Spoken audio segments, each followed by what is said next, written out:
Now, customers in today's small car segment want more than just an everyday functional mode of transport.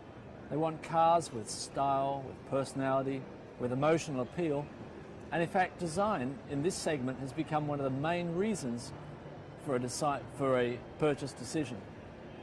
So with the next generation Corsa showing here for the first time at the London International Motor Show, we've designed a car that really lives up or fulfills the expectations of our customers. What's interesting in this segment is that in fact the whole segment has grown a notch. It's no longer the small cuddly little car, but it is grown, it's becoming more adult, and as a result we need to apply a styling and a design language and a quality to the car that is very competitive.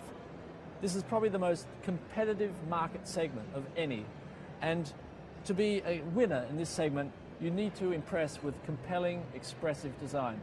And of course, a whole bunch of great ideas.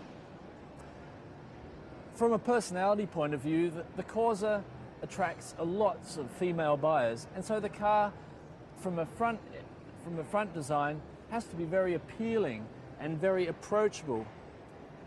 You can see this quite clearly in the way we've treated the front end. The chrome bar here, very dominant with a big emblem on the front, a typical Opel or Vauxhall trapezoid-shaped grille, and the crease line in the middle of the hood are the, let's say, brand icons on the front of the car. However, the headlamps are treated in a new way that is unique to Corsa. You can see here it's a nice soft shape flowing around the contours and is actually embedded in the body of the hood area to make it look very friendly and to play up this whole idea of bright eyes. Obviously the features on the front end have been upscaled somewhat in order to reduce the mass caused by a requirement called pedestrian protection. Pedestrian protection means that in this segment and all segments from now on have enough area, frontal area, to allow for maximum safety in the case of an accident. What that means is that the hood area has been raised by some 40 millimeters. Overall, because we also have larger engines in the car, the front has also grown in length.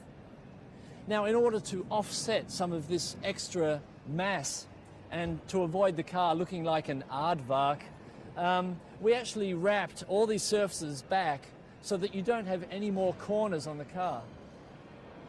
This helps in obviously creating the impression of a small, compact front end. Another thing that helps is, in fact, the size of the lamps and how close they are to the base of the A-pillar. If this distance is quite short, then you have the impression that the hood is quite short, and as a result makes the front again look visually quite compact. Overall, the architecture of the car, as I mentioned before, has grown significantly. The car is in fact longer than today's car, it's higher, it's wider, and one thing that again design pushed for really hard in the early development phase of the program was getting these A-pillars as far forward as possible. Now what that does is twofold. It allows us a beautiful streamlined contour, and I would say very much inspired by the Astra GTC, and at the same time opens up a window area here which is perfect for the driver for visibility. It also adds another feature, the mirror mounted on the shoulder of the car. This is definitely a sporty accent that we know works very well on sports cars, and at the same time it obviously frees up this area so that you don't have a big black triangle to hinder any visibility. Again, in the side view, this sweeping line of the window graphic that visually connects with the tail lamps again adds to the appeal that the car doesn't have any corners, but in fact the design language flows around. Another important line is obviously the crease line that runs underneath the belt line. This line that again wraps around the DLO, or the daylight opening we call it, is important to again pick up some cues from earlier Corsas. Our greatest inspiration was the Corsa B, or the Series 2 Corsa.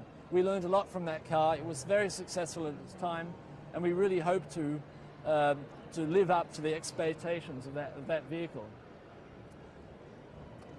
These feature lines, such as the one that runs around the DLO, this one here that actually drops down to visually reduce the height of the car. You can see here quite nicely in the light how breaking the light on a corner like this, or on an accent line like this, actually helps to tighten up the whole side view of the car. And this is underlined or underscored by the fact that we have these quite muscular rear flanks. And ending at the back of the muscle is a tail lamp mounted in the shoulder to, again, really to exaggerate the fact that we have quite a car with a lot of presence in the rear view as well. The rear window is also interesting from a design perspective. This line that we saw earlier that runs from the touch of the A post all the way back touches the glass at a point to which it tailors and gets narrower towards the rear, which means that the window is actually narrower at the lower than it is at the top, giving this impression that the car is actually tighter at the lower and at the same time pushes out the volume of the tail lamps.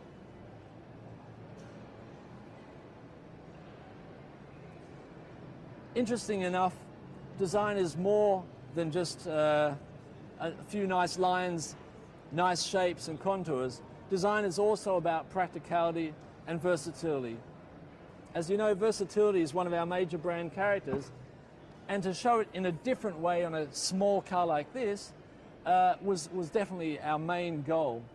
Now, you may laugh, but the idea of having a hatch shelf that neatly stores behind the rear seats when not in use is in fact a patented idea here on Corsa.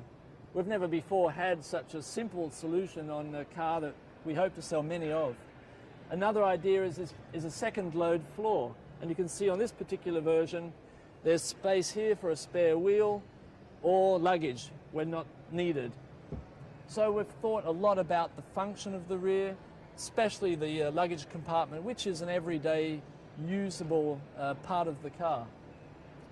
Goes without saying that the seats can also fold forward. They fold absolutely flat, so again we maximize the possible load volume in the interior.